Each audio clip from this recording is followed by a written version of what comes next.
Hello, students, and welcome to Prep IAS. I am Shubhangi Sharma, your faculty for History and Culture.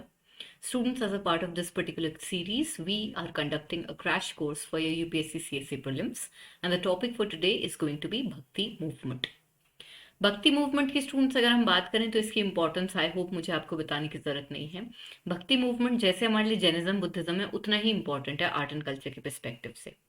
भक्ति movement पे हमें हर साल question देखने को मिलते हैं। 2022 में ही आप देखेंगे हमारे को भक्ति मूवमेंट में हमारे पास एक भक्ति सेंट थे रामानुज, उनके ऊपर हमारे पास क्वेश्चन आया था।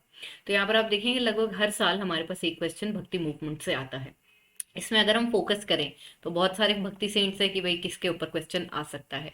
फोकस करना है तो फोकस में हमारे पास एक क्यू है न्यूज़पेपर। न्यूज़पेपर में भी क्या, किसी जगह पर अगर नरेंद्र मोदी गए हैं, ठीक है, किसी जगह पर नरेंद्र मोदी गए हैं और वहां पर हम देख रहे हैं किसी भक्ति सेंट जो है उसको अपनी रिस्पेक्ट पे कर रहे हैं, तो चांसेस है उसके आने के। उसके अलावा स्टूडेंट्स अगर किसी भक्ति सेंट की 100th 150th 200th ऐसे कुछ बर्थ या डेथ एनिवर्सरी है, या फिर उनसे रिलेटेड और कोई आर्टिकल आ रहा है किसी वजह से वो पॉपुलर हो रहे हैं, तो चांसेस हैं कि भाई उस भक्ति सेंट के बारे में इंफॉर्मेशन जो है वो क्वेश्चन में आ सकती है बन के आपके नेक्स्ट पेपर के अंदर। इस चीज को हम ध्यान में रखेंगे और उसके अलावा एक बेसिक एसेंस, एक बेसिक नॉलेज कि भाई भक्ति मूवमेंट होता क्या है, भक्ति मूवमेंट के फीचर्स क्या थे, ये हमारे को पता होना चाहिए। तो यहाँ पे स्टूडेंट्स अगर हम भक्ति मूवमेंट की बात करें तो भक्ति मूवमेंट के अंदर हमारे पास में रिवाइवल भी हो रहा है और उसके साथ में रिफॉर्म भी हो रहा है। दोनों चीजें हमें देखने को मिलती है। There is revival of certain aspects that we had lost to the pages of history, but at the same time there is reform in the current practices that were not something which was conditional, which was accurate for the conditions of the contemporary society. तो यहाँ पर students हम देखते हैं revivalist movement है क्योंकि इसके अंदर हम देखते हैं बहुत सारे रिचुअल्स जो कि भगवान की वर्शिप से एसोसिएटेड थे उनको रिवाइव किया गया। लेकिन रिफॉर्म भी हुआ है। रिफॉर्म के तहत आप देखेंगे रिफॉर्म में क्या हो रहा है। रिफॉर्म के तहत हम देखते हैं कि भाई कास्ट सिस्टम जो है उसको कंडेम किया गया, विमेन जो है उनको सोसाइटी में दर्जा दिलाने की कोशिश करी गई। उसके अलावा रीजनल लैंग्वेजेस भी बहुत फ्लरिश कर रही हैं, तो संस्कृत के ऊपर इनको ज्यादा इंपॉर्टेंस दी जा रही है। तो इस कॉन्टेक्स्ट में स्टूडेंट्स हम देखते हैं कि भक्ति मूवमेंट जो है इसके दो एस्पेक्ट्स हैं, रिवाइवल भी है और रिफॉर्म मूवमेंट, दोनों के दोनों इसके अंदर इन्वॉल्व होते हैं।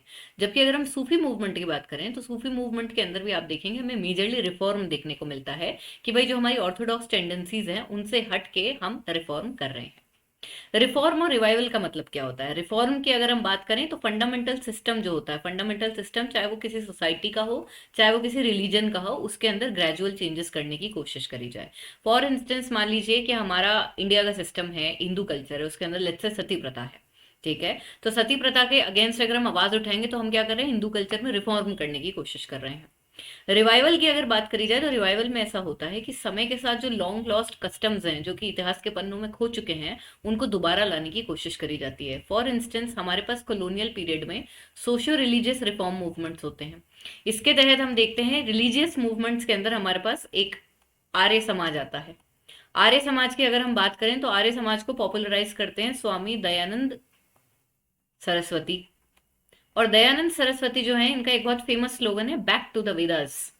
बैक टू द वेदास यानी कि वैदिक कल्चर को वापस लेकर आना है। तो इसको हम क्या कहेंगे, इसको हम कहेंगे रिवाइवल। और रिफॉर्म, जैसा मैंने आपको एग्जांपल दिया कि अगर सती प्रथा के खिलाफ आवाज उठ रही है तो हम अपने जो कल्चर है उसके अंदर रिफॉर्म लाने की कोशिश कर रहे हैं। भक्ति सूफी दोनों के अंदर आपको रिवाइवल के एस्पेक्ट भी दिखेंगे और रिफॉर्म के एस्पेक्ट भी दिखेंगे। इसी के साथ स्टूडेंट्स आगे बढ़ते हैं। इस पर्टिकुलर स्लाइड के अंदर मैंने क्या कर रखा है, आपको एक मैप दे रखा है। इस मैप के अंदर इंडिया के जितने भी भक्ति सेंट्स हैं उनका नाम, उनकी लोकेशन और उनका टाइम पीरियड। तो आप इसको बाद में यूटिलाइज करें और इसको आप एक क्रोनोलॉजिकल वे में अरेंज कर लें कि सबसे पहले कौन आया था उसके बाद कौन आया था। ये आपको काफी हेल्प करेगा क्योंकि क्रोनोलॉजिकल अरेंजमेंट भक्ति सेंट्स की क्वेश्चन बनकर आ सकती है। इसी के साथ स्टूडेंट्स आगे बढ़ते हैं और देखते हैं कि भाई इंडिया के अंदर भक्ति मूवमेंट की शुरुआत कैसे होती है। भक्ति की अगर हम बात करें स्टूडेंट्स तो भक्ति एज अ कॉन्सेप्ट, भक्ति एज अ कॉन्सेप्ट जो है ये हमारे को सबसे पहले भगवत गीता में देखने को मिलता है। भगवत गीता में हम देखते हैं कि सबसे पहले हमारे को भक्ति एज अ कॉन्सेप्ट देखने को मिलता है।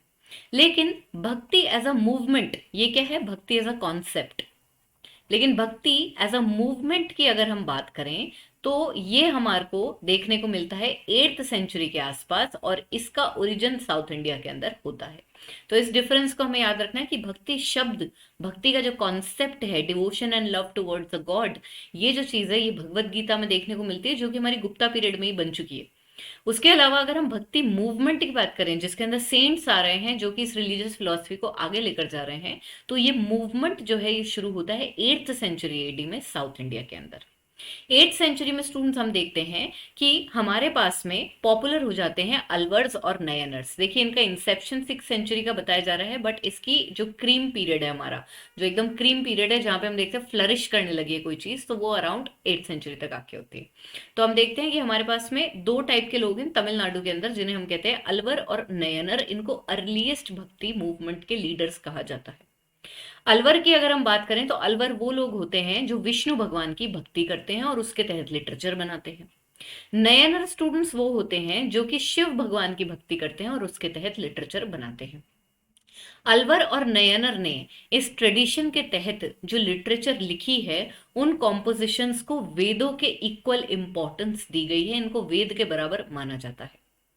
नयनर स्टूडेंट्स जो कि शिव भक्ति करते थे उसमें माना जाता था कि टोटल हमारे पास 63 नयनर थे उस टाइम पर। ये जो नयनर थे ये सोसाइटी की अगर हम बात करें तो अलग अलग कास्ट के बैकग्राउंड से आते हैं, यानी कि इसमें आपको अपर क्लास और लोअर क्लास दोनों जगह से आते हुए दिखेंगे नयनर सेठ। और इस वजह से स्टूडेंट्स भक्ति मूवमेंट की जो यूएसपी है, यूनिक सेलिंग प्राइस है, वो ये है कि यहाँ पर आप देखेंगे there is amalgamation, there is assimilation of all kinds of people who are coming and contributing towards the literature of the Alvars and the Nayanars. तो यहाँ पर कास्ट के बेसिस के ऊपर डिस्टिंग्विश नहीं किया जाता, डिस्क्रिमिनेट नहीं किया जाता, और यही भक्ति मूवमेंट की खूबसूरती है। यहाँ पे स्टूडेंट्स हम देखते हैं कितने नयनर है हमारे पास, 63 नयनर हैं जो कि डिफरेंट कास्ट बैकग्राउंड से आ रहे हैं, जिसमें आपके पास अनटचेबल भी हैं, पॉटर्स भी हैं, वर्कर्स भी हैं, उसके अलावा आपके पास ब्राह्मण भी हैं। तो आप देख सकते हैं कहाँ से और कहाँ सेगमेंट तक हमारे पास में लोग आ रहे हैं और सब बहुत ही ब्यूटीफुली एक दूसरे के साथ इंटरमिंगल कर रहे हैं, और हम देखते हैं कि ये भक्ति मूवमेंट के तहत लिटरेचर बना रहे हैं। इसके अलावा स्टूडेंट्स आप देखेंगे जो सबसे पॉपुलर नयनर सेंट्स थे हमारे पास, जो शिव जी के डिवोशन के अंदर लिटरेचर लिखा करते थे, उसमें हमारे पास है अप्पार, संबंदर एंड सुंदरार अलोंग विद मानिकव सागर। तो यहाँ पे स्टूडेंट्स ये जो नयनर्स हैं इन्होंने मिलके जो कंपाइलेशंस बनाई, जो लिटरेचर बनाई है, बेसिकली लिटरेचर के अंदर क्या होता था, गाने बनाते थे, भजन कीर्तन करते थे, वही गाते थे भगवान के डिवोशन के लिए। तो जो सॉन्ग्स की कंपाइलेशन इन्होंने करी है वो है तेवरम, और उसके अलावा हमारे पास है तिरुवाचकम। ठीक है, तो ये दो नाम हमारे को याद रखने हैं, मेजर नयनर सेंट्स के नाम याद रखने हैं, और ये याद रखना है कि नयनर थे कौन, जो शिव भगवान की भक्ति करते थे। नयनर के अलावा हमारे पास कौन है स्टूडेंट्स, अलवर हैं। अलवर की अगर बात करी जाए तो हमारे पास 12 पॉपुलर अलवर्स थे जो कि उतने ही डाइवर्स बैकग्राउंड से आए हैं जितने डाइवर्स बैकग्राउंड से हमारे पास में नयनर्स आ रहे हैं। इसमें स्टूडेंट्स हमारे पास जो सबसे पॉपुलर अलवर्स हैं उसमें है हमारे पास पेरियालवर, उनकी डॉटर है अंडल, उसके अलावा हमारे पास है Thondaradippodi Alvar, and then we have Nammalvar. ठीक है, तो ये हमारे पास कुछ पॉपुलर अलवर सेंट्स हैं। इनके सॉन्ग्स की कंपाइलेशन जो है स्टूडेंट्स उसको बोला जाता है Divya Prabandham. Apart from that students आप देखेंगे कि अंडल जो है, अंडल जो कि एक बहुत ही पॉपुलर भक्ति सेंट है, पहली बात तो ये विमेन है इसलिए ये स्टैंड आउट करती हैं, so she is a very popular women bhakti saint, and here students you will see that her songs are widely sung even till this date. Apart from that students आप देखेंगे ये जो है अपने वर्सेस के through Vishnu भगवान की भक्ति और उनके प्रति जो उनका प्यार था उसको एक्सप्रेस करने की कोशिश करती थी। अंडल की तरह ही हमारे पास एक नयनर वुमेन भक्ति सेंट है जिनका नाम है करेक्कल अमैयर।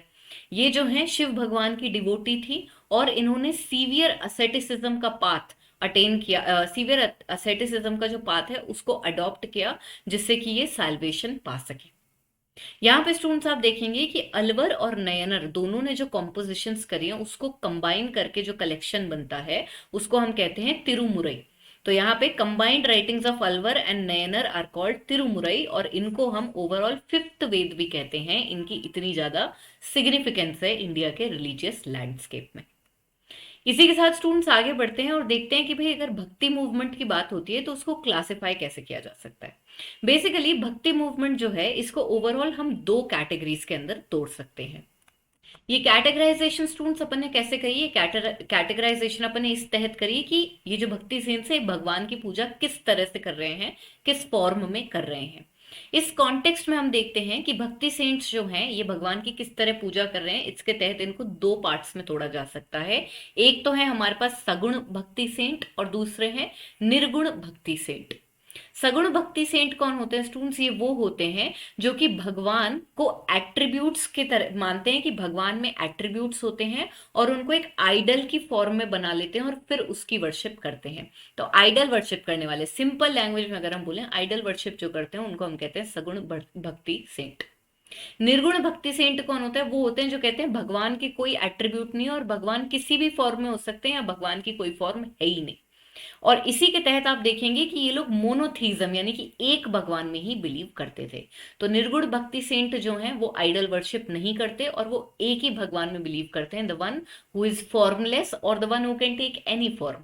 ओके, तो यहाँ पे स्टूडेंट्स अगर हम सगुण भक्ति सेंट्स की बात करें तो पॉपुलर सगुण भक्ति सेंट जो हमारे पास है उसमें आते हैं तुलसीदास, सूरदास, चैतन्य महाप्रभु, मीराबाई एटसेट्रा। जबकि हम निर्गुण भक्ति सेंट्स की बात करें तो 15th सेंचुरी में निर्गुण भक्ति सेंट्स में सबसे पॉपुलर हमारे पास एग्जाम्पल आते हैं अंडर गुरु नानक एंड कबीर। सगुण भक्ति सेंट्स की अगर हम बात करें तो यहां पर आप देखेंगे कि ये लोग बहुत टाइम कास्ट सिस्टम जो है उसको सपोर्ट किया करते थे। हमेशा तो नहीं, लेकिन हाँ आप देखेंगे कि कास्ट सिस्टम जो है अगर ये इसके अगेंस्ट नहीं बोल रहे हैं, सॉरी अगर ये इसके साथ में कुछ नहीं बोल रहे हैं तो इसके अगेंस्ट भी कुछ नहीं बोलते थे। ठीक है। ऑन दी अदर हैंड आप देखेंगे कि ये लोग जो है रिलीजन इनके तहत ये जो प्रीचिंग करते थे उसके अंदर ये कहते थे कि भाई आपको सिंपली अपने आप को सरेंडर कर देना है एक पर्सनल गॉड को और उनकी आइडल वर्शिप करनी है, उनकी भक्ति करनी है। ऑन दी अदर हैंड अगर हम निर्गुण भक्ति सेंट्स की बात करें तो ये रिफॉर्म की बात करते थे। रिफॉर्म के तहत ये लोग ब्राह्मण की जो सुप्रीमेसी थी, उनकी जो ऑर्थोडॉक्सी थी उसको डिस्कार्ड करते थे। उसके अलावा इन्होंने वेदों को, और वेद जो हैं उनकी जो एक तरह से कहते हैं कि भाई वेद आर इनफैलिबल, तो ये चीज जो है इस आइडिया को इन्होंने, इस नोशन को इन्होंने डिस्कार्ड कर दिया। उसके अलावा कास्ट सिस्टम जो है इसके अगेंस्ट बहुत ही ओपनली बोलते थे और आइडल्ट्री, किसी भी तरह की रिचुअल्स, आइडल वर्शिप जो है इसके अगेंस्ट ही बोलते थे। अगेन स्टूडेंट्स अगर हम सगुण भक्ति की भी बात करें तो मेजोरिटी ऑफ द भक्ति सेंट्स जो हैं वो कास्ट सिस्टम जो है उसके अगेंस्ट ही बोल रहे हैं। बहुत कम ऐसे रहे हैं जो कास्ट सिस्टम के अगेंस्ट नहीं बोल रहे, और इसमें भी वो उसको सपोर्ट करना क्लियरली नहीं कह सकते हम, वो ये है कि वो चुप है, कुछ भी नहीं बोल रहे वो। ठीक है। यहाँ पे स्टूडेंट्स आप देखेंगे कि निर्गुण भक्ति सेंट जो है वो इंस्टेड क्या कहते हैं, that you should have personal experience with God and you give him different names that to the God who is formless, who is eternal and who is ineffable. तो यहाँ पे स्टूडेंट्स अगेन सेम बात आ जाती है, निर्गुण क्या होता है, जिसमें कोई गुण इन द सेंस एट्रीब्यूट नहीं होते हैं। तो निर्गुण के अंदर हम देख रहे हैं भगवान जो है वो फॉर्मलेस है और उनको पाने के लिए आपको सिंपली उनकी तरफ डिवोशन और लव का रास्ता अपनाना है। तो ये चीज जो है निर्गुण भक्ति सेंट्स जो है पॉपुलराइज करते थे। यहाँ पे स्टूडेंट्स आप देखेंगे निर्गुण भक्ति सेंट्स के लिए देखा जाए तो ऐसा माना जा सकता है कि इनकी जो आइडियोलॉजी है वो 3 ट्रेडिशंस का सिंथेसिस है। ये जो 3 ट्रेडिशंस हैं इसके अंदर हमारा वैष्णव कॉन्सेप्ट ऑफ भक्ति आ गया, जिसमें हमारा भागवतिज्म जो गुप्ता पीरियड में बहुत पॉपुलर हुआ था उसका कॉन्सेप्ट आ गया। उसके अलावा हमारे पास है स्टूडेंट्स नाथपंथीज, जो हमारे पास नाथपंथीज हैं उनका जो आइडिया है, उनकी जो आइडियोलॉजी है उसका मिक्सचर है। नाथपंथी कौन है ये अभी हम आगे वाली स्लाइड में पढ़ेंगे। उसके अलावा जो सूफीज हैं उनका भी काफी ज्यादा इन्फ्लुएंस रहा निर्गुण भक्ति सेंट्स पर। तो इन तीनों के सिंथेसिस से बनता है निर्गुण भक्ति सेंट्स की रिलीजियस फिलॉसफी। और आप देखेंगे इसके अंदर भक्ति जो है वो हमने वैष्णव कल्चर से सबसे ज्यादा अडॉप्ट करी है।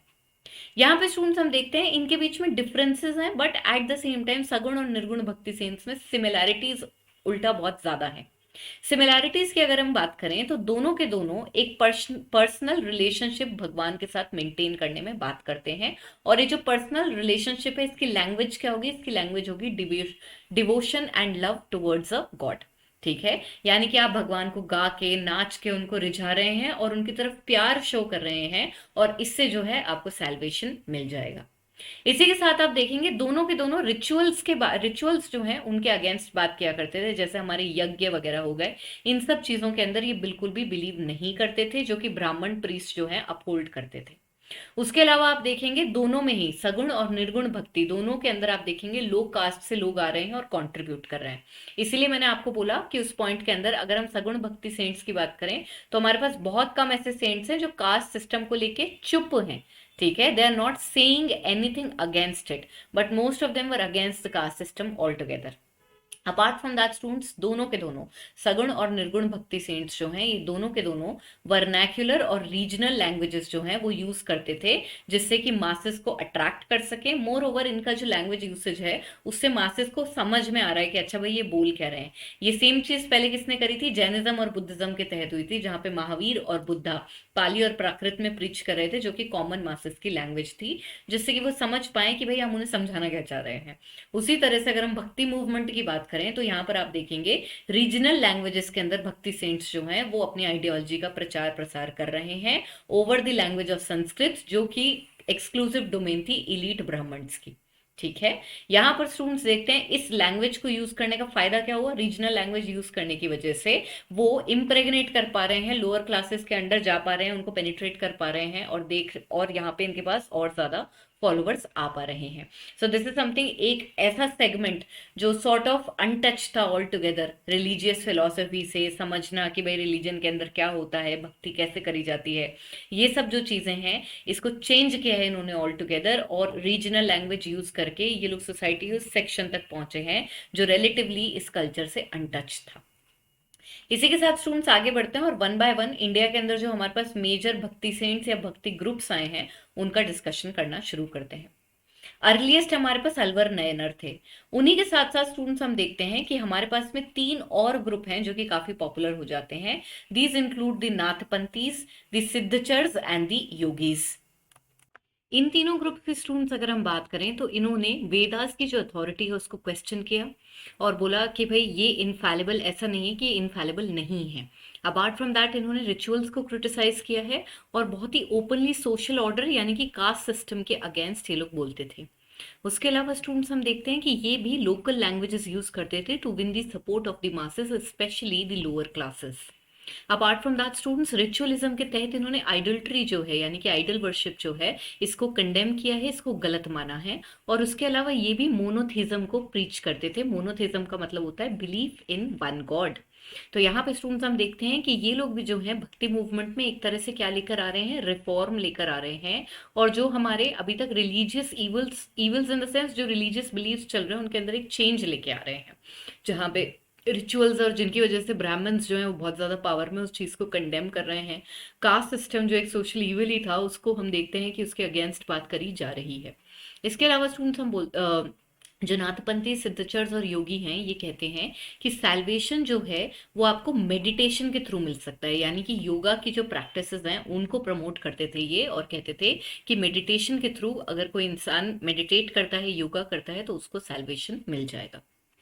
इसके अलावा स्टूडेंट्स यहाँ से शुरू होती है हमारी लिस्ट सारे भक्ति मूवमेंट के मेजर सेंट्स की। तो हमारे को भक्ति मूवमेंट के अंदर सिंपली हमने एसेंस तो देख लिया भक्ति मूवमेंट का, इसमें रिफॉर्म हो रहा है मेजरली। रिफॉर्म की अगर हम बात करें तो कास्ट सिस्टम के अगेंस्ट बात हो रही है। कास्ट सिस्टम के अलावा हम देख रहे हैं कि रीजनल लैंग्वेजेस जो हैं हमारे पास में, रीजनल लैंग्वेजेस जो हैं इनका यूज बहुत ज्यादा हो रहा है। रीजनल लैंग्वेजेस के अलावा आइडल वर्शिप वाले भी हैं हमारे पास और आइडल वर्शिप को अपोज करने वाले भी हैं। तो दोनों बैठे हैं, निर्गुण और सगुण दोनों बैठे हैं हमारे पास में।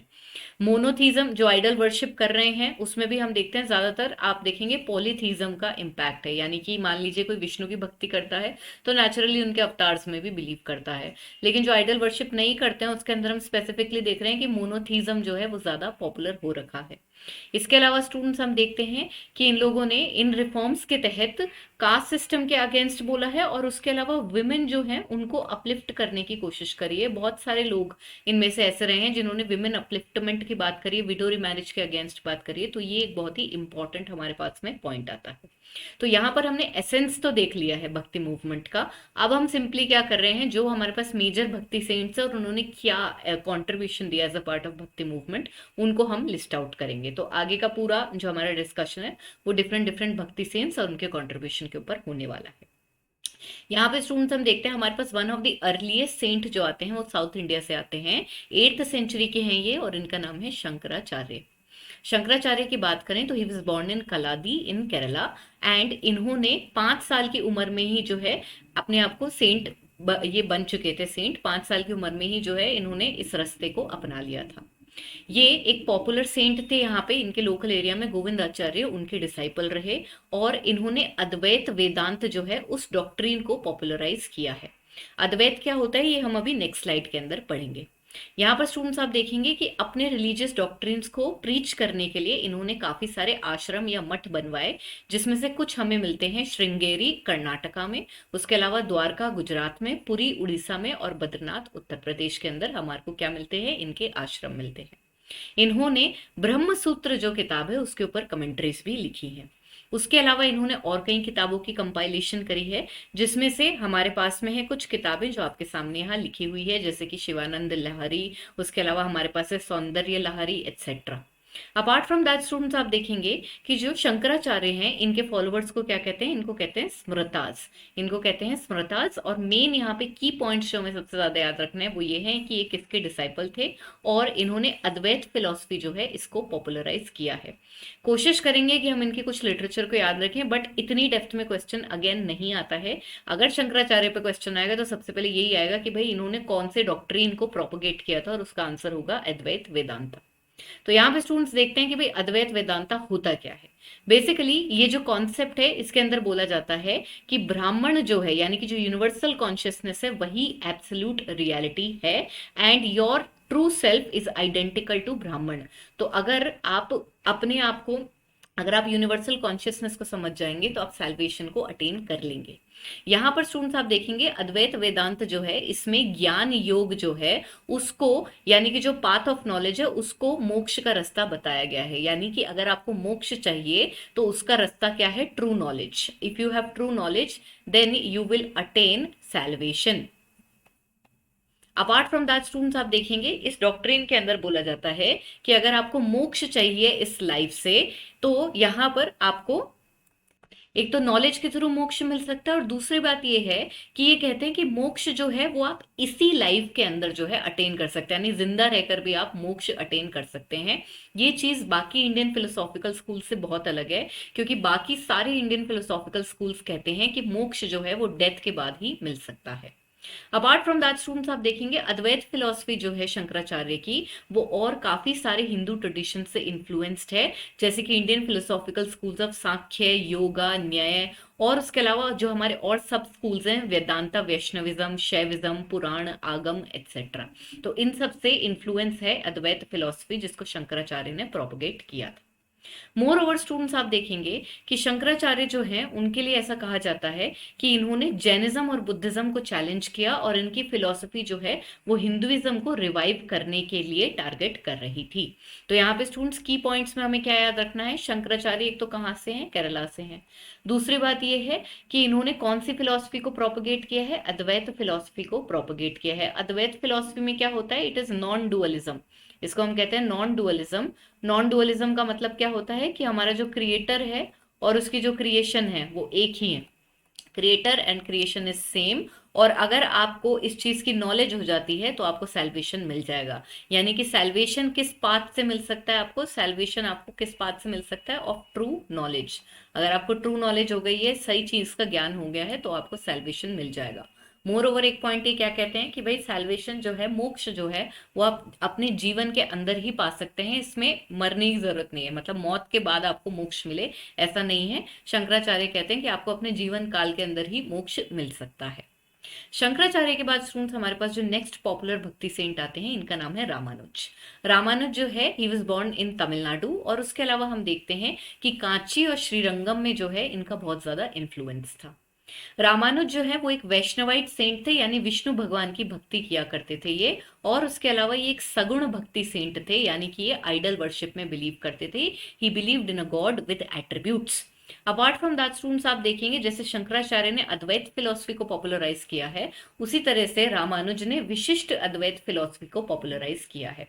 स्टूडेंट्स ये बहुत ही कोर फिलोसॉफिकल टॉपिक्स हैं ऑल टुगेदर, जिनका फिलोसफी डोमेन है वो इनको डेप्थ में पढ़े। हमारे को इनको पॉइंटर्स की तरह याद करना है हिस्ट्री एंड कल्चर के तहत। अब अगर हम पढ़ने बैठ गए कि अद्वैत, विशिष्ट अद्वैत, इनके की कंपोनेंट्स क्या है, तो काफी डिफिकल्ट हो जाएगा एक लेमैन के लिए समझने के लिए। तो हम तो की पॉइंटर्स में याद रखेंगे कि शंकराचार्य अद्वैत, रामानुज विशिष्ट अद्वैत। और यहाँ पर हम देखते हैं स्टूडेंट्स, जैसे रामानुज कहते थे कि अगर आपको मोक्ष चाहिए तो आपको ट्रू नॉलेज होनी चाहिए, knowledge is the means to attain moksha. लेकिन यहाँ पर ये कहते हैं कि भक्ति ओवर नॉलेज, यानी कि नॉलेज नहीं, भक्ति जो है that is the true path to attain God and to attain moksha. यहाँ पर रामानुज कहते हैं the best means of attaining salvation is through intense devotion towards Lord Vishnu. और ये स्पेसिफिक लाइन स्टूडेंट्स हमारे से 2022 का जो क्वेश्चन पेपर है उसमें एज अ क्वेश्चन पूछी गई थी। तो ये सीधा सीधा क्वेश्चन हमारे पास आया है 2022 के अंदर। इसके अलावा स्टूडेंट्स हम देखते हैं कि रामानुज ने जो मार्ग प्रोपोगेट किया है, एडवोकेट किया है, जिसके थ्रू आप भगवान को पा सकते हैं, उसे हम कहते हैं प्रपत्ति मार्ग, यानी कि the path of self surrender towards the God. इसके अलावा स्टूडेंट्स हम देखते हैं कि रामानुज जो है उन्होंने डाउन ट्रॉडन पीपल, यानी कि जो लो कास्ट से बिलोंग करते थे और जो सोशली डिस्कार्डेड लोग थे, उन्हें इनवाइट किया, उनको टीच किया, उनको पढ़ाया कि भक्ति मार्ग होता क्या है, उनको वैष्णविज्म जो है उससे रूबरू किया और उनकी मदद करी उनको सैल्वेशन दिलाने में। इसके अलावा स्टूडेंट्स हम देखते हैं कि रामानुज जो है उन्होंने कई किताबें भी लिखी हैं, जैसे कि श्री भाष्य, उसके अलावा वेदांत Deepa, Gita Bhashya, Vedanta Sara etcetera. Apart from that students हम देखते हैं हमारे पास में तीसरे इंपॉर्टेंट भक्ति सेंट जो हैं, इनका नाम है निम्बार्क। निम्बार्क की अगर हम बात करें तो ये एक वैष्णवाइट सेंट थे और इन्होंने द्वैत फिलॉसफी जो है इसको पॉपुलराइज किया है। अगेन स्टूडेंट्स, द्वैत की अगर हम बात करें तो ये डुअलिज्म की फिलॉसफी है, जिसके अंदर creator is different from creation, यानी भगवान और इंसान अलग है। यहाँ पे स्टूडेंट्स ये सारे पॉइंट्स जो हमने इंडियन फिलोसॉफिकल स्कूल्स में भी कवर किए थे, वहां भी मैंने आपको बताया था कि बहुत डेप्थ में जाने की हमारे को जरूरत नहीं है। इसके अलावा स्टूडेंट्स हम देखते हैं निम्बार्क जो है ये वैष्णवाइट सेंट हैं, लेकिन विष्णु भगवान की जगह ये राधा कृष्ण जो है इनकी भक्ति किया करते थे और इसी के तहत इन्होंने वृंदावन में अपने आश्रम भी सेटअप किए हैं। इन्होंने जो ऑर्गेनाइजेशन बनाई उसको कहा जाता है सनक संप्रदाय। तो अगेन स्टूडेंट्स अगर हमें क्विक रिकैप ले तो हमने अभी तक क्या किया, हमने 3 सेंट्स के नाम पढ़े। एक है हमारे पास में शंकराचार्य, शंकराचार्य के अलावा हमने देखे रामानुज, जिनके ऊपर 2022 में क्वेश्चन भी आया था, और उसके अलावा तीसरा हमारे पास है निम्बार्क। यहाँ पे स्टूडेंट्स जो सबसे इंपॉर्टेंट बात आपको याद रखनी है वो ये है कि इन्होंने एक तो मोक्ष पाने का जो पाथ है उसके लिए क्या बोला है। शंकराचार्य कहते हैं मोक्ष कैसे मिलेगा, नॉलेज अटेन करके, जबकि रामानुज और निम्बार्क क्या कहते हैं, मोक्ष कैसे मिलेगा, भक्ति करके। अगर हम भक्ति की बात करें स्टूडेंट्स, तो रामानुज जो है कौन से भगवान की भक्ति कर रहे हैं, विष्णु भगवान की भक्ति कर रहे हैं, जबकि निम्बार्क जो है ये राधा कृष्ण की भक्ति करते हैं। तो यहाँ पे इन दोनों के अंदर ये कोर डिफरेंस है। मोर ओवर शंकराचार्य ने कौन सी फिलॉसफी को एडवोकेट किया है, इन्होंने अद्वैत, जिसको हम वेदांता फिलॉसफी भी बोलते हैं, अद्वैत फिलॉसफी को इन्होंने प्रोपोगेट किया है। जबकि अगर हम रामानुज की बात करें तो इन्होंने विशिष्ट अद्वैत जो है इस फिलॉसफी को प्रोपोगेट किया है। निम्बार्क की अगर हम बात करें तो ये द्वैत फिलॉसफी को एडवोकेट कर रहे हैं। बस इतने 3 पॉइंट्स जो है हमें इनके लिए याद रखने हैं। यहाँ पे स्टूडेंट्स निम्बार्क का जो संप्रदाय है जो इन्होंने शुरू किया था, सनक संप्रदाय, इस पॉइंट को भी हमें याद रखना होगा। इसी के साथ स्टूडेंट्स आगे बढ़ते हैं और नेक्स्ट भक्ति सेंट का डिस्कशन करते हैं। इनका नाम है बसवा। बसवा जो है ये 12th सेंचुरी के एक भक्ति सेंट थे जो कि कर्नाटका के अंदर पॉपुलर थे। बसवा जो है स्टूडेंट्स, इन्होंने एक मूवमेंट, वीर शैवा मूवमेंट जो है उसका फाउंडर इन्हें माना जाता है और इनको लिंगायत सेक्ट, तो वीर शैवा या लिंगायत ये एक सेक्ट है, इसका फाउंडर माना जाता है बसवा को, या इनको बसवनाथ भी कहा जाता है। और ये कहाँ पे पॉपुलर थे, ये कर्नाटका में पॉपुलर थे। स्टूडेंट्स ये जो हैं शैवाइट सेंट थे, ये शिव भगवान की भक्ति किया करते थे, उनका जो लिंग रूप है उसमें इनकी भक्ति ये किया करते थे। यहाँ पर स्टूडेंट्स आप देखेंगे बसवा जो हैं ये रीबर्थ की थ्योरी में बिलीव नहीं करते थे। उसके अलावा इन्होंने कास्ट सिस्टम को डिनाउंस किया था, कास्ट सिस्टम के अगेंस्ट बोलते थे। और उसके अलावा अगर हम सोशल रिफॉर्म की बात करें तो इन्होंने विडो रिमैरिज की बात करी है। तो ये एक बहुत ही इंपॉर्टेंट पॉइंट है, इसको याद रखना है। जैसा कि मैंने आपको बताया बसवा जो है इनको लिंगायत सेक्ट का फाउंडर माना जाता है जो कि शैवाइट मूवमेंट का पार्ट है। बसवा जो है स्टूडेंट्स ये एक कालाचूरी किंग है, बिज्जल वन, उनकी रेन में प्राइम मिनिस्टर के बतौर सर्व कर रहे थे। यहाँ पे students as prime minister of this Kalachuri king हम देखते हैं कि ये ह्यूमंस की इक्वालिटी की बात करते थे irrespective of the caste system. तो अगेन स्टूडेंट्स हम देख रहे हैं कि कास्ट सिस्टम को ये डिनाउंस कर रहे हैं और इक्वालिटी को प्रीच कर रहे हैं। इसके अलावा स्टूडेंट्स हम देखते हैं कि बसवा से एसोसिएटेड एक बहुत ही इंपॉर्टेंट कॉन्सेप्ट जिसे हम कहते हैं अनुभव मंतप। अनुभव मंतप क्या है स्टूडेंट्स, बेसिकली ये एक जगह थी, इसको ये एक अनुभव मंतप एक हॉल है। सिंपली ये आर्किटेक्चर के हिसाब से अगर देखा जाए तो अनुभव मंतप एक हॉल है और इसको first parliament in the history of Mankind भी माना जाता है। यहाँ पर स्टूडेंट्स आप देखेंगे अनुभव मंतप में डिफरेंट डिफरेंट फिलोसॉफिकल स्कॉलर्स आते थे और डिबेट्स और डिस्कशंस किया करते थे, एंड एज अ रिजल्ट हम देखते हैं कि इसको first parliament in the history of Mankind माना जाता है। यहाँ पर जो प्रोसीडिंग्स होती थी, जो डिस्कशंस हुआ करते थे, बीट फिलोसॉफिकल बीट पॉलिटिकल, इनको रिकॉर्ड किया जाता था और इनको कलेक्शन, इस कलेक्शन को कहा जाता था वचन लिटरेचर। तो ये टर्म जो है ये हमारे को याद रखनी है। मोर ओवर सोशल रिफॉर्म के तहत इन्होंने विडो रीमैरिज की बात करी है, ये पॉइंट बहुत इंपॉर्टेंट है स्टूडेंट्स। इसी के साथ आगे बढ़ते हैं टुवर्ड्स आवर नेक्स्ट भक्ति सेंट, जिनका नाम है माधव आचार्य। माधव आचार्य के स्टूडेंट्स अगर हम बात करें तो ये भी एक वैष्णवाइट सेंट थे जो कि द्वैत फिलॉसफी के अंदर बिलीव करते थे। अभी हमने देखा था निम्बार्क भी थे हमारे पास जो कि द्वैत फिलॉसफी को प्रोपोगेट कर रहे हैं, उसी तरह से हमारे पास माधव आचार्य हैं जो कि द्वैत फिलॉसफी को प्रोपोगेट कर रहे हैं।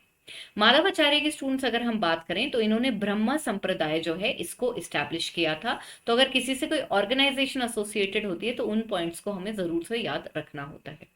मोर ओवर स्टूडेंट्स इनको द्वैत स्कूल ऑफ वेदांत जो है इसका फाउंडर भी माना जाता है।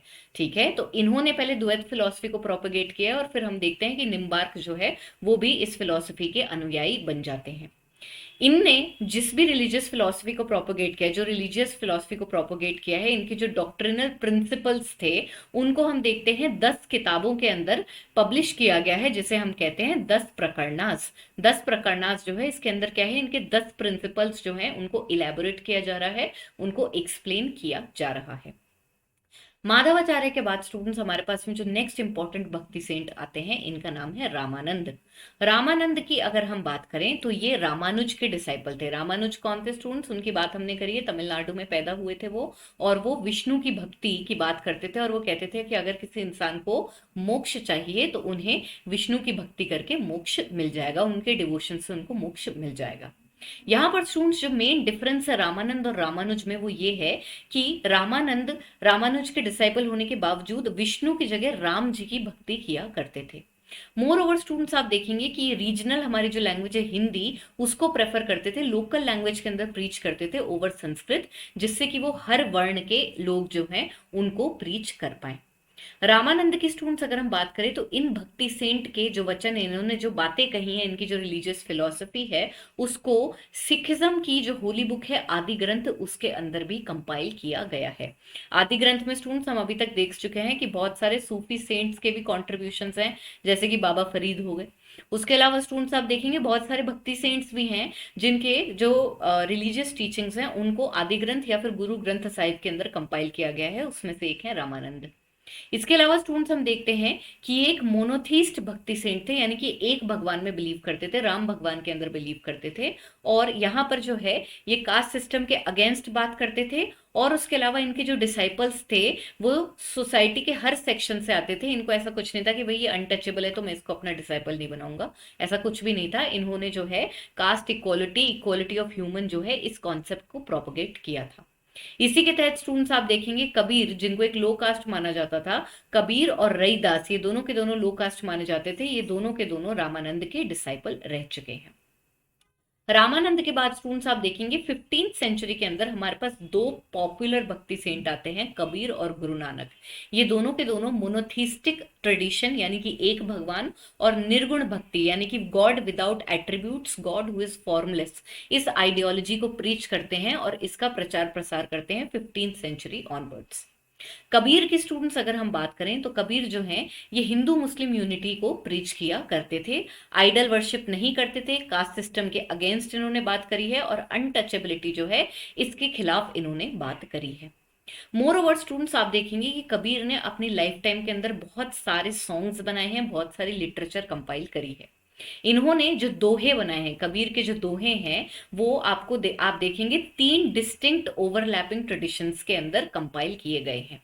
यहाँ पर हम देखते हैं स्टूडेंट्स कबीर की जो राइटिंग्स हैं उनका जो मेन कंपाइलेशन है उसे कहा जाता है बिजक, और इसको प्रिजर्व किया है कबीर पंथीज ने, जो कि कबीर के द्वारा प्रचार प्रसार किया गया पंथ था। तो कबीर की जो सेक्ट थी जो इन्होंने खुद बनाई है उसे हम कहते हैं कबीर पंथ, और यहाँ पे जो इनके फॉलोवर्स हैं इन्होंने कबीर की लिटरेचर जो है उसको कंपाइल करके रखा जिसे हम कहते हैं बिजक।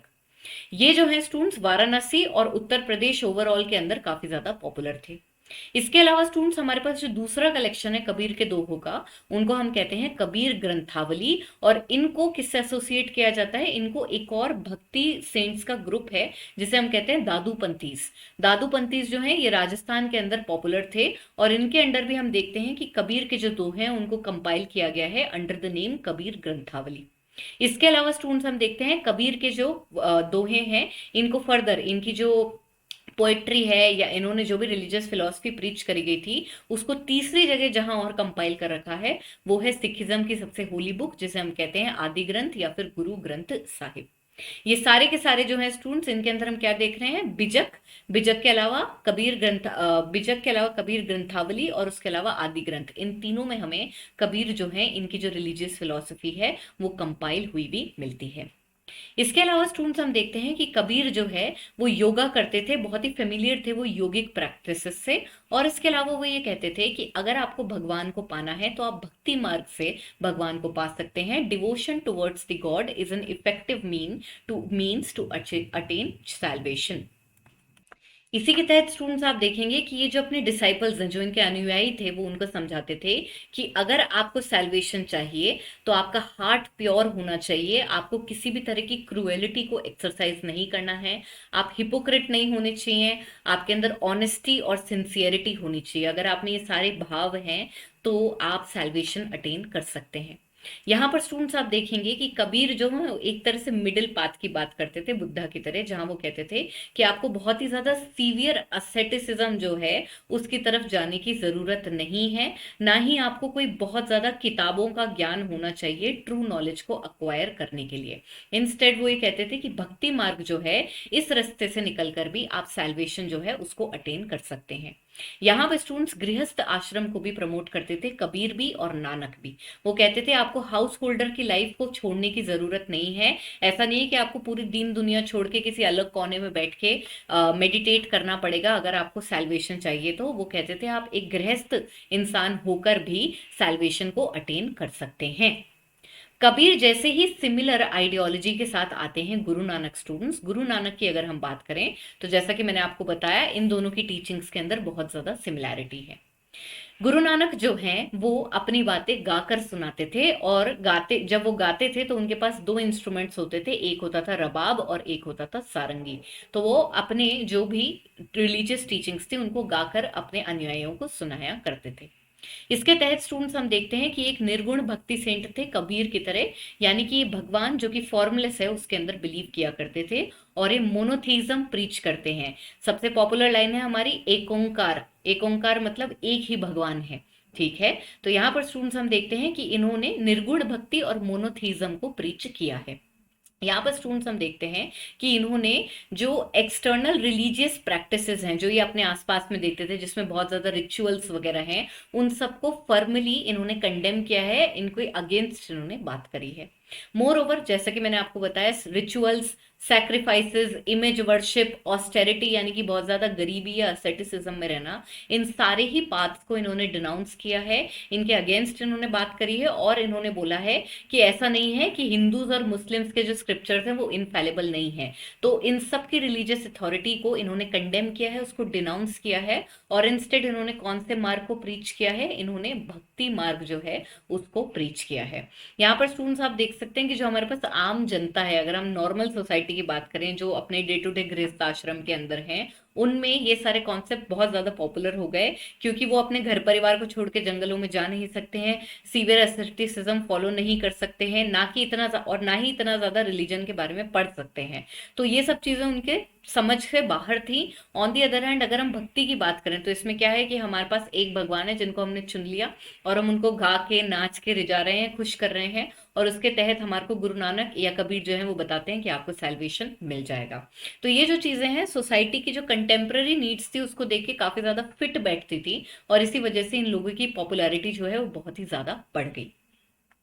गुरु नानक के स्टूडेंट्स अगर हम बात करें तो गुरु नानक जो हैं वो कहते हैं कि रब जो है वो एक है, ही इज द एब्सोल्यूट वन। और इनकी ही माने ही और शी कुछ भी आप लगा सकते हैं, there is no gender, there is no form.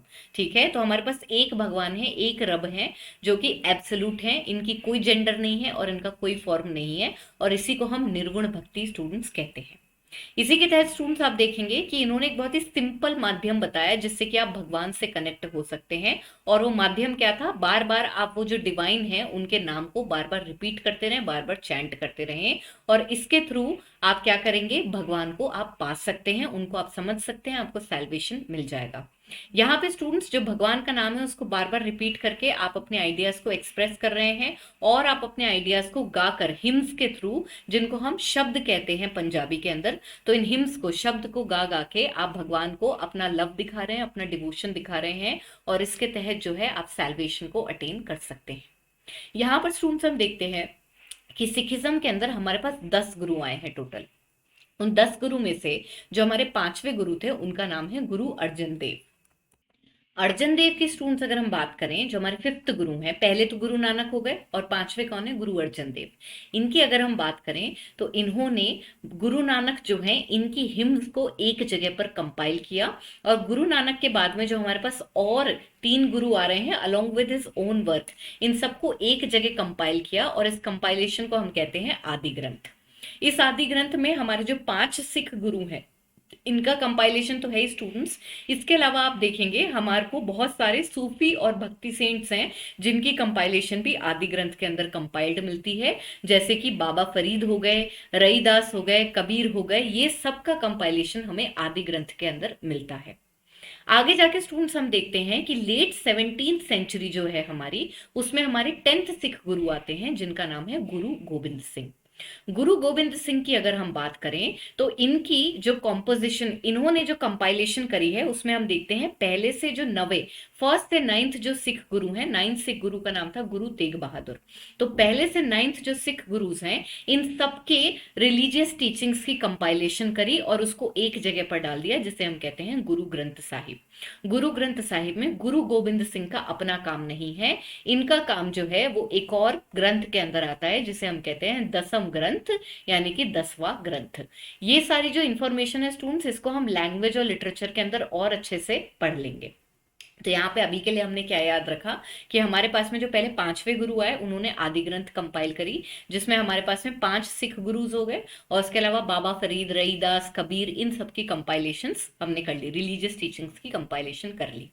इसके बाद हमारे पास 10th सिख गुरु आते हैं गुरु गोबिंद सिंह, जो क्या करते हैं, बचे हुए जो 9 सिख गुरु हैं और जो हमारे सूफी भक्ति सेंट्स हैं उनकी रिलीजियस टीचिंग्स को कंपाइल करके गुरु ग्रंथ साहिब में डाल देते हैं। गुरु गोबिंद सिंह की अगर बात करी जाए स्टूडेंट्स, तो इनको एक बहुत ही, ये सबसे पॉपुलर और ये लास्ट हमारे सिख गुरु रहे हैं। इन्होंने फाउंडेशन करी थी खालसा पंथ की। खालसा पंथ जो है स्टूडेंट्स, इसमें हम देखते हैं कि औरंगजेब जो है उनकी कंटिन्यूअस मिसबिहेवियर की वजह से हम देख रहे हैं सिखिज्म जो है, खास सिर्फ औरंगजेब नहीं, हम देखते हैं मुगल्स जो है उन्होंने ओवरऑल सिख गुरुज के साथ मिसट्रीटमेंट किया था। और इस तरह से हम देखते हैं कि जब गुरु गोबिंद सिंह पावर में आते हैं तो वो सिखिज्म का जो रिलीजियस नेचर है उसको बदल के इनको एक मिलिट्री ब्रदरहुड बना देते हैं, जिसे हम कहते हैं खालसा पंथ, that is simply army of the pure. ये जो खालसा पंथ है स्टूडेंट्स, ये अपने 5 सिंबल्स यानी कि 5 केस की वजह से जाना जाता है, जिसमें है आपके अनकट हेयर जिन्हें हम कहते हैं केश, उसके अलावा हमारे पास है डैगर यानी कि कटार, उसके अलावा हमारे पास है पेयर ऑफ शॉर्ट्स, उसके अलावा है हमारे पास कोम्ब यानी कि कंगी, और उसके अलावा हमारे पास है स्टील बैंगल। तो ये 5 चीजें हैं जो कि किसी भी सिख को पहननी पड़ती हैं या इस ट्रेडिशन को फॉलो करना पड़ता है, और उसके तहत वो खालसा पंथ के मेंबर होते हैं।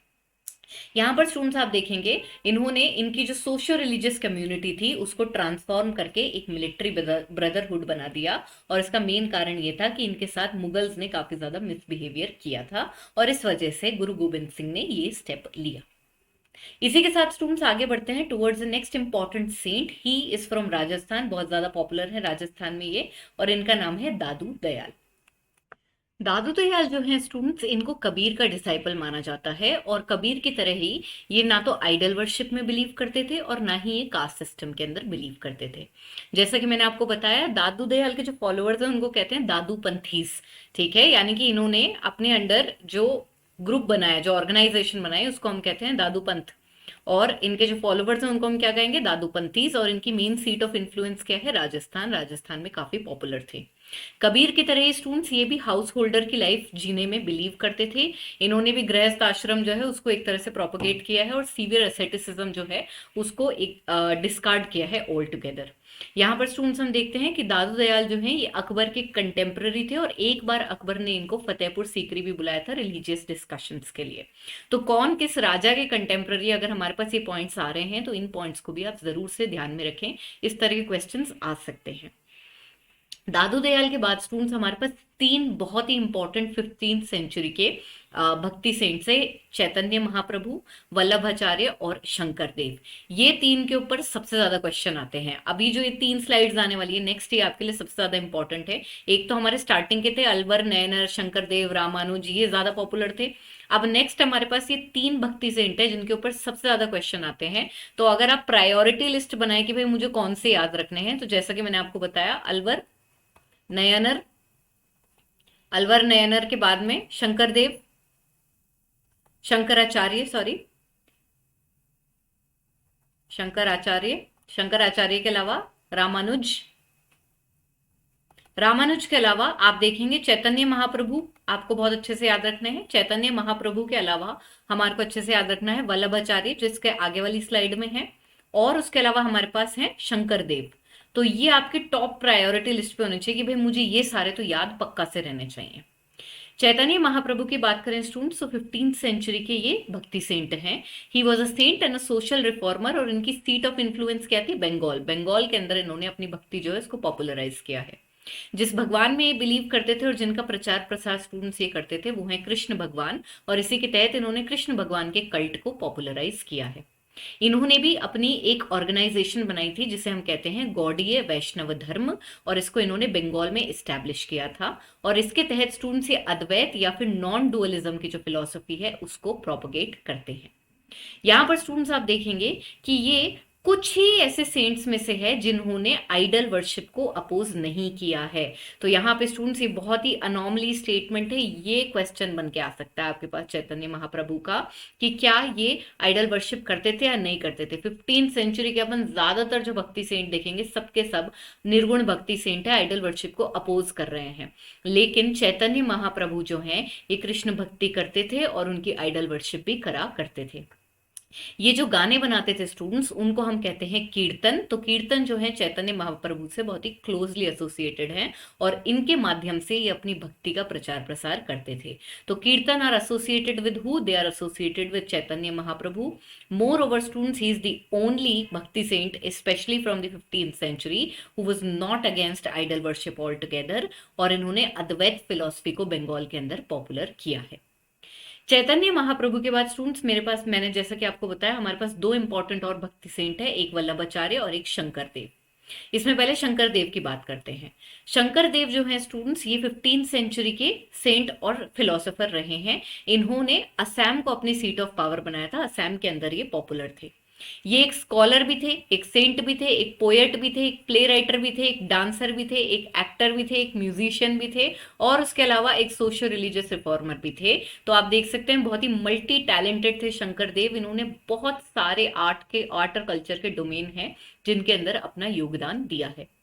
यहाँ पर स्टूडेंट्स आप स्पेसिफिकली देखेंगे कि अगर हम म्यूजिक की बात करें तो इन्होंने जो गाने बनवाए हैं उन्हें हम कहते हैं बोरगीत, जो कि काफी पॉपुलर है। अगर हम थिएटर ट्रेडिशन की बात करें तो इन्होंने अंकिया नाट और भावना, जो कि ट्रेडिशनल थिएटर फॉर्म्स है असम के अंदर, उनके अंदर अपना कंट्रीब्यूशन, अपना योगदान दिया है। डांस की अगर हम बात करें स्टूडेंट्स तो असम का जो क्लासिकल डांस है होत्री है, हमने वहां पर भी डिस्कशन किया था, यहाँ दोबारा कर रहे हैं। यहाँ पर भी शंकर देव जो हैं इन्होंने अपना बहुत ज्यादा कंट्रीब्यूशन दिया है। होत्रीय डांस एक तरह से डेवलप ही शंकर देव के गाइडेंस के अंडर हुआ है। उसके अलावा जो लैंग्वेज जिसके अंदर ये सबसे ज्यादा लिखा करते थे वो है आपकी ब्रज भाषा या फिर ब्रजवली, और ये लैंग्वेज जो है इसको प्रमोट करने में शंकर देव का बहुत बड़ा रोल रहा है।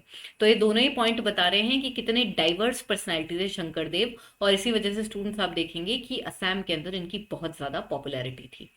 यहाँ पर स्टूडेंट्स हम देखते हैं कि इन्होंने बहुत ही सारी लिटरेचर लिखी है, और ये जो लिटरेचर इन्होंने छोड़ी है इस कंपाइलेशन को हम कहते हैं भागवत ऑफ शंकर देव। इसके अंदर हमें पोइट्री मिलती है, पोइट्री के अलावा हमारे को रिलीजियस थीम्स मिलती हैं, और 3 लैंग्वेजेस के अंदर हमें इनकी कॉम्पोजिशन मिलती है, यानी कि संस्कृत, असमीज और ब्रजावली। तो यहाँ पर आप देख सकते हैं बहुत ही मल्टी टैलेंटेड है। लैंग्वेज की भी अगर हम बात करें तो कोई एक लैंग्वेज नहीं बल्कि 3 लैंग्वेजेस के अंदर इन्होंने रिलीजन और पोइट्री इन दोनों एस्पेक्ट्स के ऊपर काम किया है। शंकर देव के स्टूडेंट्स और अगर हम बात करें तो इन्होंने एक रिलीजियस मूवमेंट, इनके अंडर एक रिलीजियस मूवमेंट, एक रिलीजियस ऑर्गेनाइजेशन सी बन गई थी जिसे हम कहते हैं भागवतिक रिलीजियस मूवमेंट। इसके तहत इन्होंने एक शरण धर्म नाम से एक मूवमेंट या ऑर्गेनाइजेशन चलाई थी जिसको पॉपुलरली नियो वैष्णवाइट मूवमेंट भी कहा जाता है। ये जो न्यू वैष्णवाइट मूवमेंट है स्टूडेंट्स, ये असम के अंदर दो किंगडम उस टाइम पे पॉपुलर थे, एक है कोच और दूसरा है अहोम। इन दोनों के अंदर शंकर देव का जो ये एक शरण धर्म या फिर न्यू वैष्णवाइट मूवमेंट है, ये बहुत ज्यादा जोर पकड़ लेता है। इसके अलावा स्टूडेंट्स हम देखते हैं कि इनका जो इन्फ्लुएंस है वो और भी किंगडम्स में आगे जाकर फैलता है, जैसे कि मतक किंगडम जो कि भारत सिंह के अंडर था, और यहाँ पर स्टूडेंट्स हम देखते हैं कि इनकी जो टीचिंग्स है उनको कंपाइल किया गया था। यहाँ पे स्टूडेंट्स ये जो मतक किंगडम है ये भी असम के अंदर ही है और ये 19th सेंचुरी के अंदर जो है फॉर्मुलेट होता है। तो यहाँ के जो हमारे फाउंडर है भारत सिंघा, और आगे जाके हमारे पास कौन है, सबरनंद सिंघा, ये जो दोनों हैं ये इसको पॉपुलराइज करते हैं, किसको, शंकर देव की फिलॉसफी को इस किंगडम के अंदर पॉपुलराइज करते हैं। यहाँ पे स्टूडेंट्स हम देखते हैं कि जो शंकर देव के डिवोटीज थे उनकी जो असेंबली है वो आगे जाके और इवॉल्व होने लगती है और वो एक ऑर्गेनाइजेशन, एक मोनेस्टिक सेंटर के अंदर तब्दील हो जाती है जिन्हें हम कहते हैं सत्रास। ये सत्रास स्टूडेंट्स आज के टाइम में भी बहुत इंपॉर्टेंट है। इनफैक्ट आप देखेंगे अगर कोई इलेक्शन होने वाले होते हैं तो बहुत बड़े बड़े जो पॉलिटिकल लीडर्स हैं वो असम में सत्रास को जरूर विजिट कर कर आते हैं। तो यहाँ पे स्टूडेंट्स ये सत्रास क्या है, ये मोनेस्टिक सेंटर्स हैं जिनके अंदर शंकर देव के डिवोटीज बैठते हैं। यहाँ पर स्टूडेंट्स जैसे कि मैंने आपको बताया आज तक भी ये बहुत इंपॉर्टेंट सोशल रिलीजियस इंस्टीट्यूशंस है असम के अंदर। और यहाँ इसके अलावा आप देखेंगे नॉर्थ बंगाल के अंदर भी सत्रास का जो कल्चर है वो काफी ज्यादा पॉपुलर है। तो शंकर देव की भी अपन ने बात कर ली स्टूडेंट्स। शंकर देव को जैसा कि हमने देखा निर्गुण भक्ति सेंट हैं ये। उसके अलावा हम देख रहे हैं कि इन्होंने कितना ज्यादा आर्ट एंड कल्चर जो है उसके पर्सपेक्टिव के अंदर पॉपुलराइज किया है चीजों को, जिसमें इन्होंने हॉत्रिय डांस हो गया, हमारा बोर गीत हो गए, ट्रेडिशनल थिएटर सिस्टम हो गए, इन सब चीजों के ऊपर इनका इन्फ्लुएंस रहा है। इसी के साथ हमारी जो भक्ति मूवमेंट की 15th सेंचुरी की एक तरह से ट्रिनिटी है जिसमें तीन सबसे इंपॉर्टेंट हमारे पास भक्ति सेंट आते हैं, एक चैतन्य महाप्रभु, एक उसके अलावा हमारे पास शंकर देव और तीसरे हैं हमारे पास में वल्लभाचार्य। वल्लभाचार्य के स्टूडेंट्स अगर हम बात करें तो एक तो इन्होंने एक संप्रदाय बनाया था जिसे हम कहते हैं रुद्र संप्रदाय। इस रुद्र संप्रदाय से स्टूडेंट्स 8 बहुत ही फेमस स्कॉलर्स भी एसोसिएटेड हैं जिन्होंने कुछ सॉन्ग्स लिखे हैं जो कि हिंदुस्तानी क्लासिकल म्यूजिक का पार्ट है, और इन्हें हम कहते हैं अष्टचाप पोएट्री। ये जो अष्टचाप पोएट्री है इन आर्ट स्कॉलर्स ने बनाई है जो कि रुद्र संप्रदाय को बिलोंग करते थे। और इसको स्टार्ट किसने किया था, इसको चैतन्य महाप्रभु ने वल्लभाचार्य ने स्टार्ट किया था जो कि चैतन्य महाप्रभु के कंटेम्प्ररी हैं।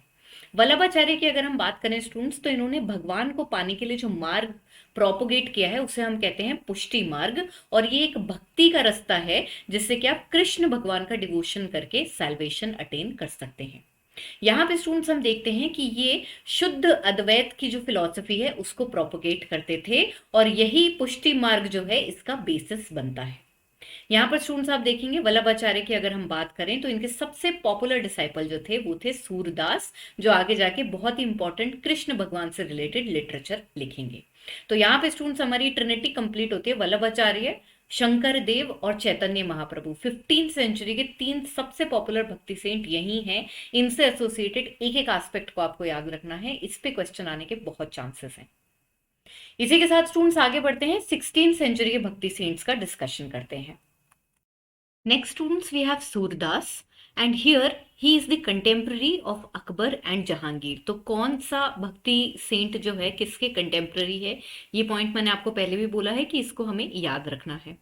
सूरदास के स्टूडेंट्स अगर हम बात करें तो हमने जैसे कि लास्ट स्लाइड में देखा था वल्लभाचार्य जो हैं इनके डिसाइपल थे सूरदास, और इसी वजह से ये कृष्ण भक्ति करते हैं, कृष्ण भगवान के डिवोटी हैं। ये भी आइडल वर्शिप के अंदर बिलीव करते थे स्टूडेंट्स, और आप देखेंगे कि इन्होंने सूर सागर का कॉम्पोजिशन किया है जहांगीर की रेन में। तो इनसे कौन सी लिटरेचर एसोसिएटेड है और ये किसके कंटेम्प्ररी थे, ये पॉइंट हमें याद रखने हैं। इसके अलावा 16th सेंचुरी के नेक्स्ट हमारे पास जो भक्ति सेंट है इनका नाम है तुलसीदास, और ये अकबर के कंटेम्प्ररी थे और इन्होंने रामचरितमानस लिखी है अवधी लैंग्वेज के अंदर। इसके अलावा स्टूडेंट्स आप देखेंगे तुलसीदास के साथ कुछ और लिटरेरी कॉम्पोजिशंस भी एसोसिएटेड है जैसे कि दोहावली, गीतावली और कवितावली। इसी के साथ स्टूडेंट्स आगे बढ़ते हैं और भक्ति मूवमेंट जो महाराष्ट्र में था, बेसिकली महाराष्ट्र के अंदर जो भक्ति मूवमेंट है इसकी ट्रैजेक्टरी बाकियों से थोड़ी अलग रही है। यहाँ पे जो भगवान पूजे जा रहे हैं वो थोड़े अलग हैं और ये डिफरेंट ट्रैजेक्टरी के अंदर मूव फॉरवर्ड किया है, इसलिए हम इसको अलग से कंसिडर कर रहे हैं। सो बेसिकली अगर हम महाराष्ट्र की बात करें तो यहाँ पर जो भक्ति मूवमेंट है it is centred around the shrine of Vithoba और Vithal which is the presiding deity at a place known as Pandharpur, और इनको कृष्ण भगवान की एक मैनिफेस्टेशन माना जाता है। तो यहाँ पे जैसे कि मैंने आपको बताया भक्ति मूवमेंट एक अलग ट्रैजेक्टरी पे चल रहा है, क्योंकि जिन भगवान की पूजा हो रही है वो कौन है भाई, विठोबा या विठल, ये पंढारपुर में जो है इनकी डेटी को रख रखा है। और यहाँ पर आप देखते हैं कि ये कृष्ण भगवान का एक फॉर्म है। यहाँ पे स्टूडेंट्स आप देखेंगे इन भगवान के अराउंड एक पूरा मूवमेंट बना था जिसे कहा जाता है पंढारपुर मूवमेंट, और इसने महाराष्ट्र के सोशियो कल्चरल लैंडस्केप जो है उसको इन्फ्लुएंस किया है। फॉर इंस्टेंस स्टूडेंट्स आप देखेंगे कि इस भक्ति ट्रेडिशन के तहत बहुत सारी मराठी लिटरेचर डेवलप हुई है और इस वजह से मराठी लैंग्वेज जो है उसको एक बूस्ट मिला था। अपार्ट फ्रॉम दैट स्टूडेंट्स आप देखेंगे क्योंकि ये सोशियो कल्चरल एस्पेक्ट से एसोसिएटेड है, इस वजह से इस मूवमेंट के तहत विमेन के स्टेटस के अंदर राइज आया था। विमेन के अपलिफ्टमेंट के लिए यहाँ के जो विठोबा मूवमेंट जो हो गया उसके तहत जो लोग हैं काम कर रहे हैं। उसके अलावा आप देखेंगे ये सब भी कास्ट सिस्टम के अगेंस्ट बात किया करते थे। महाराष्ट्र में स्टूडेंट्स आप देखेंगे कि भागवत पुराण और शिवनाथ पंथीज जो हैं इनसे इंस्पिरेशन लेके पॉपुलैरिटी करी गई थी भक्ति मूवमेंट की। यहाँ पे स्टूडेंट्स जो भक्ति मूवमेंट है ये दो सेक्ट के अंदर टूटा हुआ है। प्रिसाइडिंग डिटी तो अपने कौन है, विठोबा, जो कि किसके मैनिफेस्टेशन है, कृष्ण भगवान के मैनिफेस्टेशन है। आगे जाके हम देख रहे हैं कि ये दो सेक्ट के अंदर टूटा हुआ है, एक है वरकारीज और दूसरे हैं धरकारीज। वरकारीज की अगर हम बात करें स्टूडेंट्स तो ये विट्ठल भगवान की पूजा करते हैं जो कि पंढारपुर में स्थित है। यहाँ पर स्टूडेंट्स आप देखेंगे जो दूसरे हैं धरकारीज, ये कौन से कल्ट को पूज रहे हैं, ये रामदास के कल्ट को पूज रहे हैं जिसमें कि राम भगवान की पूजा कर रहे हैं। जबकि विट्ठल कौन हो गए, ये हमारे लिए कृष्ण भगवान के अवतार हो गए, कृष्ण भगवान की एक मैनिफेस्टेशन हो गए। और रामदास कल्ट जिसको धरकारी पूज रहे हैं इसमें राम भगवान की पूजा करी जाती है। हाउएवर स्टूडेंट्स दोनों के अंदर जो एम है वो कॉमन है और वो ये है कि the realisation of God is the highest end of human life, यानी भगवान को रियलाइज कर लेना, उनको डिवोशन के थ्रू पा लेना ही हमारा कॉमन और हाईएस्ट एम होता है।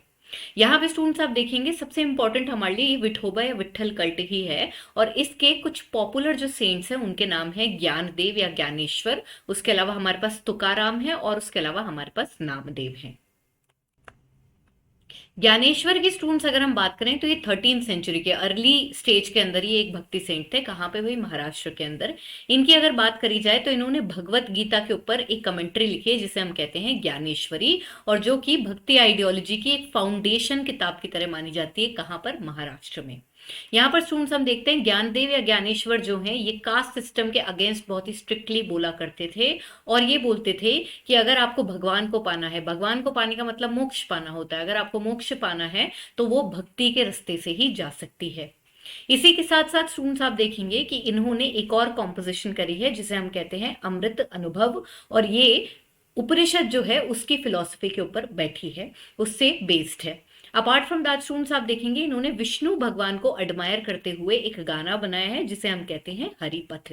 तो यहाँ पे ज्ञानेश्वर जो है इनकी एक गीता वाली कमेंट्री जो है इसको हमें डेफिनेटली याद रखना है, बाकी सारी चीजें तो ऑलमोस्ट सिमिलर है। ज्ञानेश्वर के बाद स्टूडेंट्स हमारे पास कौन है, नामदेव है। नामदेव की अगर हम बात करें तो ये 14th सेंचुरी का जो फर्स्ट पार्ट है उस टाइम पर हम देखते हैं पॉपुलर थे और ये बाय कास्ट एक टेलर थे, यानी कि एक लो कास्ट को बिलोंग करते हैं। ऐसा माना जाता है कि ये सेंट बनने से पहले एक बैंडिट थे। यहाँ पे स्टूडेंट्स हम देखते हैं मराठी लैंग्वेज जो है इसके अंदर इन्होंने बहुत सारी पोइट्री लिखी है, बहुत सारी भक्ति के तहत पोइट्री लिखी है। यहाँ पर स्टूडेंट्स हम देखते हैं कि दादू पंथ जो ट्रेडिशन था, कौन सा था भाई, जो राजस्थान के अंदर है हमारे पास दादू दयाल जो है उनका दादू पंथ जो ट्रेडिशन था उसमें 5 गुरुज हैं जो कि बहुत ज्यादा सेलिब्रेटेड हैं और उनमें से एक नामदेव को माना जाता है।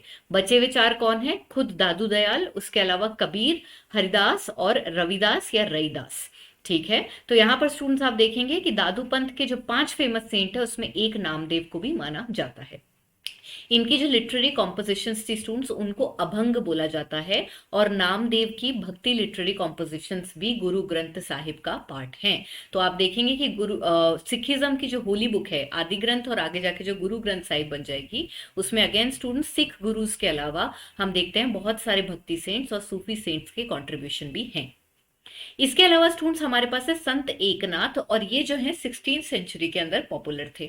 इनकी अगर हम बात करें तो ये वरकारी संप्रदाय और वैष्णविज्म, वरकारी संप्रदाय के स्कॉलर थे, और उसके अलावा वैष्णविज्म जो है उसको पॉपुलराइज करते थे। वैष्णविज्म के अंदर क्या होता है, विष्णु भगवान की और उनके इनकारनेशंस की भक्ति किया करते थे एकनाथ। यहाँ पर आप देखेंगे स्टूडेंट्स, इन्होंने बहुत सारी संस्कृत की जो किताबें हैं उनको मराठी लैंग्वेज के अंदर ट्रांसलेट किया है। अगेन स्टूडेंट्स, हम महाराष्ट्र के भक्ति मूवमेंट की अगर हम बात करें तो मराठी लैंग्वेज का इतना ज्यादा यूज हुआ कि मराठी लैंग्वेज को एक पुश मिल गया। अपार्ट फ्रॉम दैट स्टूडेंट्स, आप देखेंगे मराठी लैंग्वेज के अंदर इन्होंने कुछ नए फॉर्म के रिलीजियस गाने निकाले जिन्हें भरूद बोला जाता है। ये भी एक गृहस्थ आश्रम, एक फैमिली लाइफ के ऊपर फोकस करते थे, जैसे कि जैसे कि कबीर और हमारे पास में गुरु नानक है, वो भी कहते थे कि भाई आपको गृहस्थ आश्रम में रहकर भी आप भगवान को पा सकते हैं, सीवियर एसेटिसिज्म की कोई जरूरत नहीं है। ये सेम बात आपको एकनाथ की फिलॉसफी में देखने को भी मिलेगी, जो कि एक फैमिली मैन थे और एम्फोसाइज करते थे कि मोनेस्ट्रीज में रहना या दूर दुनिया से दूर हो जाना जरूरी नहीं है एक रिलीजियस लाइफ को जीने के लिए। इसके अलावा स्टूडेंट्स हम देखते हैं लाइक ऑलमोस्ट ऑल भक्ति सेंट्स, ये भी कास्ट सिस्टम के अगेंस्ट बोलते थे, और ये ऐसा कहा करते थे कि भगवान की आंखों के सामने कोई ब्राह्मण और कोई नीचा वर्ग जो है, इनके बीच में कोई भिन्नता नहीं है, ये सब इक्वल हैं। हिंदू और मुस्लिम भी उनकी आंखों में एक ही हैं। तो यहाँ पे इक्वालिटी को ये प्रीच कर रहे हैं और कह रहे हैं कि भाई जो ह्यूमंस हैं भगवान की आंखों में उनके लिए कोई भेदभाव नहीं है, उनके लिए सब इक्वल होते हैं। एकनाथ के अलावा स्टूडेंट्स हमारे पास में है तुकाराम। तुकाराम की अगर हम बात करें तो ये 17th सेंचुरी के भक्ति सेंट है। कहां से, महाराष्ट्र से। यहाँ पे स्टूडेंट्स हम देखते हैं कि ये शिवाजी जो थे, छत्रपति शिवाजी, जिन्होंने मराठा किंगडम को स्टार्ट किया था स्टूडेंट्स, उनके कंटेम्पररी थे। और उसके अलावा हम देखते हैं कि ये एकनाथ और रामदास, दो और पॉपुलर हमारे पास महाराष्ट्र में भक्ति सेंट हैं, उनके कंटेम्पररी भी रहे हैं। इसके अलावा स्टूडेंट्स हम देखते हैं कि भाई महाराष्ट्र के अंदर मेजरली जो सेक्ट है हमारे पास वरकारी सेक्ट है, उसमें विठोबा या विट्ठल जो कि कृष्ण भगवान का एक मैनिफेस्टेशन है उसी की पूजा करी जाती है। तो उसके तहत ये भी विठोबा की पूजा करते थे। और अपार्ट फ्रॉम दैट स्टूडेंट्स आप देखेंगे कि इनके जो दोहे हैं उनको भी अभंग ही कहा जाता है, और ये भी मराठी लैंग्वेज के अंदर कॉम्पोजिशन किया करते थे। अपार्ट फ्रॉम दैट स्टूडेंट्स आप देखेंगे कि ये डिवोशनल पोएट्री जो लिख रहे हैं, ये आपको इसके अंदर आपको नेशनलिज्म जो है इसके भी कुछ सीड्स देखने को मिलेंगे। ऐसा माना जाता है कि इनकी जो डिवोशनल पोएट्री है उससे मराठा नेशनलिज्म की, भाई मराठाज एक हैं, ये एक ही लोग हैं, इस तरह का जो कॉन्सेप्ट है वो भी मराठी लोगों के अंदर पॉपुलराइज करा गया। अपार्ट फ्रॉम दैट स्टूडेंट्स, ये कम्युनिटी बेस्ड वर्शिप और स्पिरिचुअल सॉन्ग्स यानी कि जो कीर्तन है उसको पॉपुलराइज करते हैं महाराष्ट्र में। इसके बाद स्टूडेंट्स हमारे पास जो लास्ट मेजर सेंट आते हैं महाराष्ट्र के भक्ति मूवमेंट के तहत, इनका नाम है गुरु रामदास। गुरु रामदास की अगर हम बात करें तो ये भी शिवाजी के कंटेम्प्ररी थे, और उसके अलावा ये तुकाराम के भी कंटेम्प्ररी थे, और इन्होंने शिवाजी को मराठा एम्पायर सेटल करने में हेल्प करी है। एक इंपॉर्टेंट किताब जो इनसे एसोसिएटेड है, इसका नाम है दास बोध, जो कि अद्वैत वेदांता जो है उससे इंस्पायर्ड है। उसके ऊपर इन्होंने एक कमेंट्री मराठी लैंग्वेज के अंदर लिखी है। महाराष्ट्र में जो भी भक्ति मूवमेंट के तहत लिटरेचर बनी है स्टूडेंट्स, वो सब मराठी लैंग्वेज में बनी है। इसके अलावा स्टूडेंट्स हम देखते हैं इनका एक और काम है जिसका नाम है करुणाष्टकेन, और ये करुणाष्टकेन है। उसके अलावा हमारे पास है मनाची श्लोक। तो ये कुछ हमारे पास एक्स्ट्रा काम है। अगेन स्टूडेंट्स आप देखेंगे कि इतने डेप्थ के अंदर जो है नाम ना तो याद रहते हैं, तो आप इनको एक बार अपने नोट्स एनहांसमेंट के लिए जरूर रख सकते हैं। जो याद रह जाए बहुत अच्छी बात है, बट आपको की पॉइंट्स याद रखने हैं। फॉर इंस्टेंस यहाँ पे सबसे इंपॉर्टेंट क्या है कि भाई इन्होंने अद्वैत वेदांत जो है इसके ऊपर एक ट्रीटाइज यानी कि कॉमेंट्री लिखी है।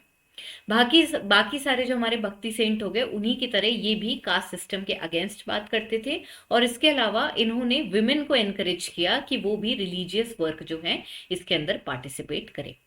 तो यहाँ पे स्टूडेंट्स अगर हम जो हमारा भक्ति मूवमेंट है महाराष्ट्र का, इसका अगर एक क्विक रिकैप लें तो ये बाकियों से थोड़ा अलग चल रहा है। क्यों भाई? क्योंकि यहाँ पर हम देखते हैं विठोबा या विट्ठल जो है, जो कि पंढारपुर में बैठते थे, इसको अपन वरकारी ट्रेडिशन भी बोलते हैं, वरी वरकारी ट्रेडिशन भी बोलते हैं, महाराष्ट्र में पॉपुलर था। और यहाँ पर स्टूडेंट्स हम देखते हैं कि कृष्ण भगवान जो है उनकी एक मैनिफेस्टेशन है, उसकी ज्यादा पूजा करी जा रही है। उसके अलावा आपको क्या याद रखना है कि जो दो स्ट्रैंड्स हैं भक्ति मूवमेंट के महाराष्ट्र में, वरकारी कौन है और धरकारी कौन है। वरकारी जो कि विट्ठल की पूजा करते हैं और धरकारी जो कि रामदास यानी कि राम जी की पूजा करते हैं।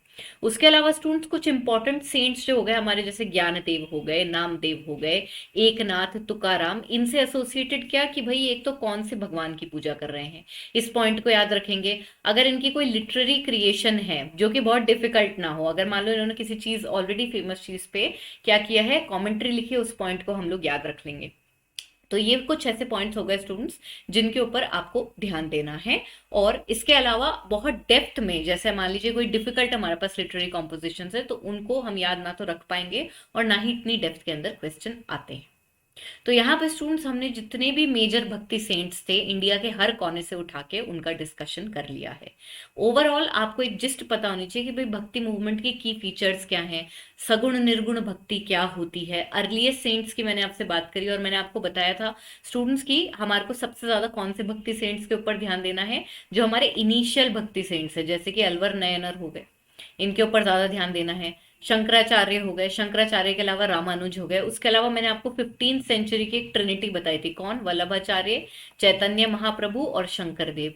ये जो है ये सबसे इंपॉर्टेंट है। और उसके अलावा अगर हम महाराष्ट्र की बात करें तो आपको ये पता होना चाहिए कि भाई विट्ठल या विठोबा होते कौन है और वरी वरकारी ट्रेडिशन क्या है, क्योंकि उसके ऊपर एक बार कई साल पहले एक बार क्वेश्चन आया था और वो भी सिंपल मैच द फॉलोइंग का क्वेश्चन आपके पास आया था। तो इसी के साथ स्टूडेंट्स हमारा भक्ति मूवमेंट का डिस्कशन खत्म होता है। I hope you were able to understand all the topics thoroughly. Students, if you enjoy studying with me, don't forget to like this particular video. Also, don't forget to subscribe to our channel so that you can be notified whenever a new video is coming up. Thank you so much for joining me.